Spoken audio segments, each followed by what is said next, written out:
भारतीय सामाजिक क्रांतीची सुरुवात, विशेषतः महाराष्ट्रातील सामाजिक क्रांतीची सुरुवात ही शाहू फुले आंबेडकरांपासून आपण करतो. पण एक प्रश्न क्वचितच विचारतो, त्या क्रांतीला पहिली ताकद कुणी दिली होती किंवा ठिणगी कुणी पेटवली होती? हे नाव आहे लहुजी राघोजी साळवे. लहुजी राघोजी साळवे यांचा जन्म 19व्या शतकात सुरुवातीला झाला. ते पुण्यात स्थायिक झाले आणि त्यांनी एक तालीम सुरू केली, कुस्तीची. पण ती फक्त कुस्तीची नव्हती, ती होती स्वाभिमानाची शाळा. त्या काळात जाती व्यवस्था अत्यंत कठोर होती. अस्पृश्य मानल्या जाणाऱ्या समाजाला शस्त्रविद्या शिकवणं हे प्रचंड मोठ्या प्रमाणातलं बंड समजलं जायचं.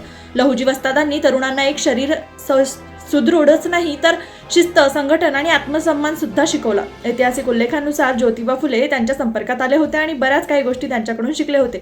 फुलेंच्या मनात आधीच प्रश्न होते, जात, शिक्षण, अन्याय. पण त्या विचारांना प्रत्यक्ष उभं राहण्याची हिंमत देणारा सामाजिक वातावरणाचा भाग म्हणजेच लहुजींची तालीम. त्या काळात ब्रिटिश सत्ता वाढत होती, मराठा साम्राज्य कोसळलं होतं, समाजात असुरक्षितता होती. अशा वेळी लहुजी वस्तादांनी बहुजन समाजात आत्मविश्वास निर्माण केला. त्यांना मोठे ग्रंथ लिहिले नाहीत, पण राजकीय पक्षही स्थापन केला नाही, पण त्यांनी माणसं घडवली. इतिहासात क्रांती नेहमी भाषणांतून होत असते असं नाही, कधी कधी ती व्यायामशाळांतून आणि अशा विचारांतून होते. लहुजी साळवे हे त्याच पायाभरणीचं नाव आहे. आज असा प्रश्न आहे की आपण सामाजिक क्रांतीच्या इतिहासात त्यांना योग्य स्थान देतो का? आणि इतिहास लिहिताना काही नावं मुद्दाम लहान ठेवली जातात का?